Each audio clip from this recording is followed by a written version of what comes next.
بسم الله الرحمن الرحيم الحمد لله رب العالمين الصلاة والسلام على أشرف الأنبياء والمرسلين شفيع ذنوبنا والطبيب نفوسنا وحبيب قلوبنا بالقاسم محمد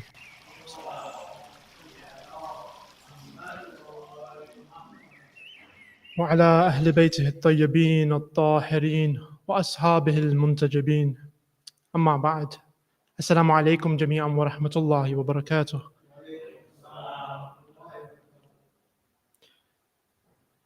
In every facet of our life, the importance of feeling safe, feeling secure is paramount to each and every one of us. And we can see this at different levels. So, for example, at the level of a couple in a relationship, we see both parties feeling the need for safety and security. So the man, for example, often needs positive affirmations. So we find that, for example, with the mental health crisis that has occurred in recent times, men often are in need of positive affirmation, of having a sense of feeling important or being told that they are appreciated and that they are loved. Likewise, with women also, within a relationship, they often feel the need for safety and security. And that can be in many forms. So it could be, for example, in emotional security. They might want to feel empathy from their partner and their spouse. They want them to listen to them. They want them to be heard. And we see that even when you're having a conversation with your spouse, for example, and they want you to know, they want you to basically be listening to them, paying attention to them, being empathetic towards them. And that's why sometimes after many years of marriage, we might, for example, zone out when we're in a conversation with our wives, watching the football, getting distracted and not paying attention. So often, sometimes even with my wife, sometimes what she does is when I'm in a conversation with her, she'll, in the middle of it, because she knows I'm not paying attention, she'll say something like, "On, you're stupid, aren't you?" And I'll say, yeah, you're right, because I wasn't paying attention. I'm just saying, yes, you're right. I'm just listening. I'm saying that I'm listening, but I'm being passive about it. So sometimes they want that kind of emotional security. Other times they might want physical security, feeling that that they're being protected. And also within a couple and within a relationship, they might want financial security. So they want to know that the bills are being paid for, that they've got a roof on top of their head, that they have security at home, they're able to pay for food, for the clothes. And we see this, if we extend it further, in the job sector, for example, we see people, especially in this country, if, for example, I tomorrow fell ill and I went to work and I had to take 2 weeks off for sick leave, for example, we have rights so that we can take those 2 weeks off if we have a legitimate excuse. So we're able to take time off if we're sick, for example, and not be at risk of losing our jobs. So that gives us a sense of security and safety, that we know that we might not lose we won't lose our jobs despite being ill, for example. Then if you go further and look at like the health sector, we have the luxury of being safe and secure and knowing that we have access to brilliant medical care. We can go to hospitals, have free treatment in hospitals. We can go to pharmacies to access our medicines. We can go to GPs and have appointments. And that gives us a sense of security in our lives. Therefore, when we look at this, we see that security and safety is central to our lives. This notion of feeling safe and secure, and it can take on many forms, but it's central to our lives. And therefore, when we look at this in contrast to what happened about 4 or 5 years ago in the pandemic, when suddenly people felt a sense of fear, they were panicked, they had a heightened sense of anxiety, and that was mainly due to the fact that they lost this safety and security in their lives. They had to, for example, leave their jobs and they had to go back and go home and stay at home. They didn't have access to the healthcare that they usually had, so they couldn't go to hospital appointments anymore. So we found that people now suddenly went from being secure and safe to being in a state of fear and panic. Now, when we understand this and then the centrality of security and safety, how do we ensure that we have this in our lives in each and every facet? Now, there's a number of factors that can lead to this kind of feeling or sense of security in our lives. But I wanted to look at two important points, which are having trust and having our rights established. So at the level of the divine, when we look at Allah subhanahu wa ta'ala, one of the things that gives believers comfort is the fact that we know that Allah subhanahu wa ta'ala, in His supreme wisdom, in His mercy, in His knowledge, is in charge of our affairs. And if we have this, not just knowledge of this, but also we sense it and we feel it in our lives, then it takes us to a position whereby we have trust in Allah. We know that we have mutual rights with one another. We have the rights of Allah and Allah has rights upon us. And if we were to fulfill this, and then we had this understanding that God is supreme and absolutely wise and knows what's best for us, then our affairs are taken care of. Even when we go into a period of difficulty in our lives, we won't look at that as difficulty anymore, but rather we'll see that it holds a divine purpose. And therefore, in a way, in a strange way, when you have this hope and this knowledge of Allah subhanahu wa ta'ala and His supreme wisdom, then what happens is that, in a way, nothing is secure. Our jobs may not be secure. We could lose our job tomorrow. We could, for example, fall ill tomorrow. We might go through a period of difficulty with our health. We could, for example, have a breakup in our relationships. But in that same way that we are insecure in not knowing what could happen next, we're also secure in knowing that we have safety and security in God's plan. The most wise, His plan will be the best for us. So that's at the level of the divine. Now, if we take it down to the level of creation, some of the ways that we can ensure this sense of safety, this sense of security, the sense of belonging in our lives is when we fulfill our rights to one another.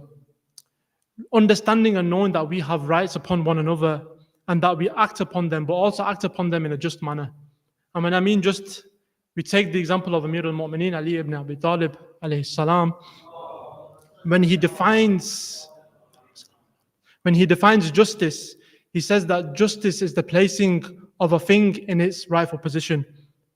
And therefore, once we start to put things in their rightful positions, when we start to give people their due and adequate rights, and we try our best to exercise them. Now, we won't be able to be perfectionists, but we can always strive towards trying to establish those rights, trying to understand the rights of one another, understanding the rights of the poor, for example, understanding the rights of the mother, the brother, all the people that we have interactions with. Once we start to understand these rights, then, and we act with wisdom, we act with sincerity and truth, we'll be able to establish these rights and we'll be able to give a sense of security and safety to one another in our lives. Now, inshallah, we have to move forward and work on establishing these rights and securing these rights and securing this feeling of safety and security amongst one another. Bismillah ar-Rahman ar-Rahim wal-Asr. Inna al-insana lafi khusr. Illa alladhina amanu wa amilu as-salihat wa tawasaw bil-haqq wa tawasaw bis-sabr.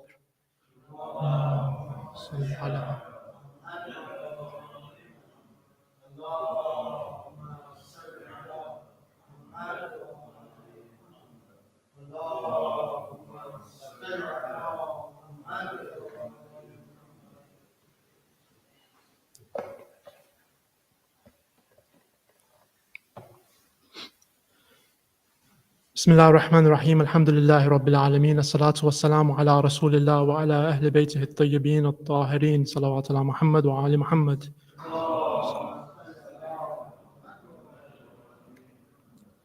Now, having established the foundations of feeling safe and secure in the previous khutbah, we realize that these trusts and rights, if they are broken, they can lead to a feeling of fear and insecurity. And having understood this, and understanding the fact that these rights need to be established and that we need to have trust amongst one another, these are crucial to developing security. Now, the reason I spoke about this topic today is because in recent times, we obviously know that there's a general election coming up, and I didn't want to really speak about politics, but I felt as though some of the conversations happening in recent times in the media and through political figures required that we need to speak about this issue and to really think about it.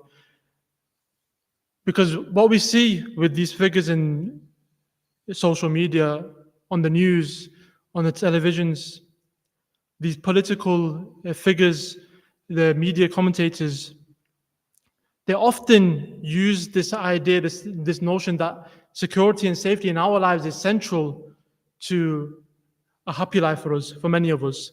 And therefore, what they try to do is they seek to weaponize this by instilling fear and insecurity in our lives in order to destabilize us. And then by destabilizing us, they shift our attention away from the real problems, the real issues that we are suffering and coming to terms with in our day-to-day lives. When we look, for example, at some of the major issues occurring in society today, we look, for example, at our relationships are being threatened by the issues of financial insecurity, the inability of many people to afford bills, to afford their mortgages. They can't even afford meals for their families in some cases.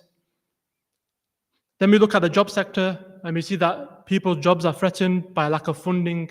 Corporations are taking the money away and making cuts in every area. Then we look at, for example, the healthcare sector, which is crippled by reduced funding again and reduced staffing there as a consequence, which ends up leading to pressures felt by this staff. And therefore, they go out and they petition for an increase in wages, for example. And in my own personal life, outside of this as a pharmacist, I've also felt this in that we have taken on a lot more responsibility to help people and take away the burden of doctors, for example, by increasing services. But at the same time as doing this, there's a lack of funding, there's a lack of staffing, and people are really feeling the pressures up and down the country in different areas of life. There's so many issues that people are facing, and therefore what happens is that the politicians, people in media are seeking to use our sense of fear and insecurity to divide us, to cause divisiveness within our communities. And there's just a couple of examples, about 2 or 3 examples that I've seen recently that have really led me to speak about this. One of them is GB News. We all know about GB News. I don't need to explain it any further, but for a number of months and years, and in particularly recent times, there's been a lot of spouting of Islamophobic rhetoric, accusing Muslims, for example, of becoming too political in order to support the cause of Palestine and the rights of those people that are being taken away. And the people on GB News, for example, accuse us of trying to impose Sharia law. They accuse us of supporting Palestine in order to, as a guise, to implement Sharia law, despite the fact that there's only 3% of us in this country. And it's really a shame because in the case of GB News, for example, one of the commentators on there I went to school with, and I've seen some of the reports that have been spoken about Muslims, and it's really disheartening to see. Furthermore, when you look at immigration is always an issue. There's always an issue about this, but in recent times it becomes more inflamed. There's this accusation that people are coming illegally on small boats, and these individuals are criminals that are coming over on small boats, despite the fact that many of them are children seeking to take an escape away from war-torn countries that they've come from. Then, for example, like I said about the healthcare sector and NHS staff being labeled selfish and greedy for demanding better pay, despite the fact that there's rising pressures, there's a lack of staffing, they're taking on a lot more burden and they're petitioning to try and increase their wages, but then politicians and other figures will say that these are our enemies, these are the individuals that are trying to take taxpayers' money to fund their pay rise, for example. So often we see in this capitalist society that the people in power, the people in control are trying to find an enemy, to try and find an excuse, to find someone else to blame in order to instead of blaming themselves. Sometimes when as we spoke about before, when we're trying to establish our rights and we're trying to establish trust amongst one another, one of the ways that we can achieve this is by looking within oneself, having self-criticism, to have a sense of honesty and dignity and to understand where we've gone wrong. But unfortunately, we don't see this in our figures today. And when we look at the best of examples, Imam Ali alayhi salam, there's a number of examples. There's a number of examples from the Imam's life in which he displays his sense of justice, his sense of achieving justice, no matter what the costs are. Imam Ali says to Malik in that famous letter that we all know, he says to Malik al-Ashtar, when he appoints him as governor, he says to him, as one of the first few lines, he expresses to Malik that he needs to self-criticize himself. He needs to admonish himself and to understand that despite the fact that Malik is one of the greatest companions of the Imam at the time, he says that even someone like you can fall victim to the allurements of power. Then he looks at his adopted son, Muhammad ibn Abi Bakr, when he appoints him as governor of Egypt, and he writes a letter to him to say to Muhammad that, oh Muhammad, exercise your nafs, exercise self-discipline, because he knows that in this position of power, you always must self-reflect, you must criticize yourself, you must look at yourself first before blaming others. And likewise, we see in the example of the Imam's own son, Muhammad ibn al-Hanafiyyah, the Imam rebukes Muhammad when he goes into the battlefield and then he retreats, because Muhammad was retreating from the shower of arrows, and the Imam says to him that in the face of the enemy, you must be firm like a mountain. So the Imam, even to his closest companions, to his closest family members, to even his own son, he's firm when it comes to justice. He doesn't side with the party, he doesn't side with the whip, as they say, the party whips. The Imam doesn't side with his own Shia when it comes to justice. There is no shifting of goalposts when it comes to justice with the Imam. And therefore, when we look at, for example, the time when Imam Ali alayhi salam is appointed as the Khalifa by the people after Uthman, his cousin Ibn Abbas comes to him and he says to the Imam that you may as well keep Muawiyah and his governors in their positions whilst you take the Caliphate, and then eventually, pragmatically, slowly remove them from power, so that you're taking a pragmatic approach, so that you can avoid these conflicts and you can avoid bloodshed, for example. But the Imam is resolute and he rejects this idea, because for the Imam, these people are causing injustice. These people are in positions where they are taking reins of power and they're abusing people's rights, they're abusing people's trust. So he wants to remove them immediately. He could have took a pragmatic approach, but he didn't.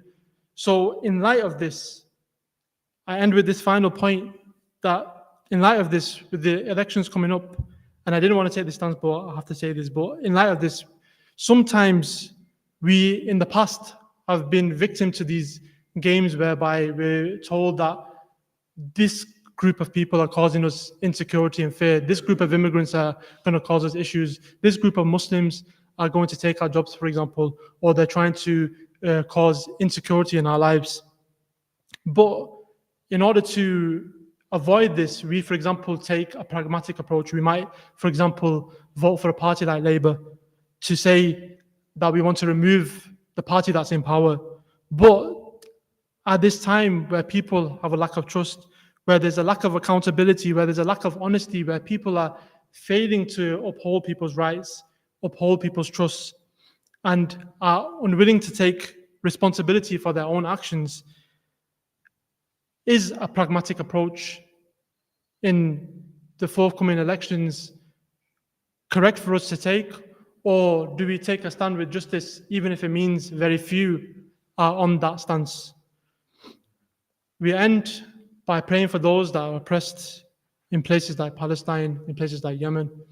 And we pray that, inshallah, we can self-reflect, introspect within ourselves and see our shortcomings, and inshallah, we can build and become better people in society and better people within our families. Bismillah ar-Rahman ar-Rahim.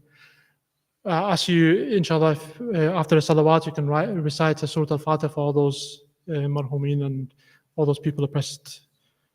Bismillah, Allahumma salli ala Muhammad wa ali Muhammad. Bismillah.